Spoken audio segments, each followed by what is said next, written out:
আসসালামু আলাইকুম।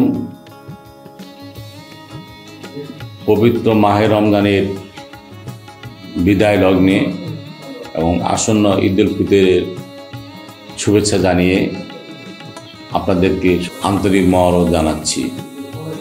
আমি অধ্যাপক ডাক্তার মোহাম্মদ শাহ আলম তালুকদার, আমজানি পার্কি ইউনিয়নের কালিয়াতি উপজেলার বাসিন্দা। আমি আজকে এই পবিত্র মাহে রমজানের সাথে আরেকটি জিনিস সম্পৃক্ত, সেটা হলো এটা বাংলাদেশের মহান স্বাধীনতা দিবস এবং জাতীয় দিবসের মাস। এই স্বাধীনতা অর্জন করতে গিয়ে যারা আত্মাহুতি দিয়েছেন এবং যাদের জীবন উৎসর্গ করেছেন তাদের প্রতি সম্মান প্রদর্শন করে এবং তাদের প্রতি দোয়া মাগফিরাত কামনা করে আমি আমার বক্তব্য শুরু করছি। এই মহান স্বাধীনতা দিবসের মাসে এবং পবিত্র রমজানে এবং আসন্ন ঈদ উল ফিতরের সামনে রেখে আমি স্মরণ করছি যারা আমাদের মাঝ থেকে চলে গেছেন তাদের সবাইকে মহান রাব্বুল আলামিন তাদেরকে মাফ করে দেন, ক্ষমা করে দেন। স্মরণ করছি মহান স্বাধীনতার ঘোষক শহীদ প্রেসিডেন্ট জিয়াউর রহমান, তিনি বাংলাদেশের স্বাধীনতা ঘোষণা করেছিলেন। বহুদলীয় গণতন্ত্রের প্রবক্তা, বাংলাদেশ জাতীয়তাবাদী দলের প্রতিষ্ঠাতা শহীদ প্রেসিডেন্ট জিয়াউর রহমান। আল্লাহ পাক ওনাকে জান্নাতুল ফেরদৌস দান করুন।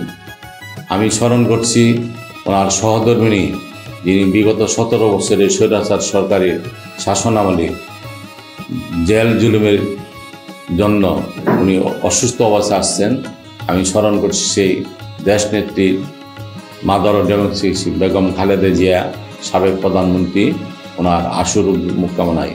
আমি স্মরণ করছি সেই তারুণ্যের অহংকার বাংলাদেশ জাতীয়তাবাদী দলের ভারপ্রাপ্ত চেয়ারম্যান জনাব তারেক রহমান। উনি সুস্থ শরীরে অতি শীঘ্র আমাদের মাঝে চলে আসবেন এবং ওনার যে একটি দাওয়া বাস্তবায়নে সবার মাঝে উনি ছড়িয়ে দিব ওনার দিক নির্দেশনায় আমরাও মাঠে মাঠে কাজ করে চলে যাব এবং আগামী দিনে সুন্দর এবং স্বনির্ভর একটা বাংলাদেশ গড়ার যে সুপরিকল্পনা আছে সেটা বাস্তবায়নের জন্য ওনার আমি স্মরণ করছি যারা অন্যান্য এই দলের জনশ্রম এবং এই স্বৈরাচার সরকারের বিরুদ্ধে বাংলাদেশ জাতীয়তাবাদী দল ছাড়া অন্যান্য দল, বিভিন্ন গোষ্ঠী বা গুপ্ত বা পেশাজীবী যারা সংগ্রাম করে জেল জীবন খেলেছেন তাদের প্রতি সহানুভূতি জানাই আমি এই ঈদ উল ফিতর উপলক্ষে। যারা গত বছর আমাদের মাঝে ছিলেন, বিশেষ করে গত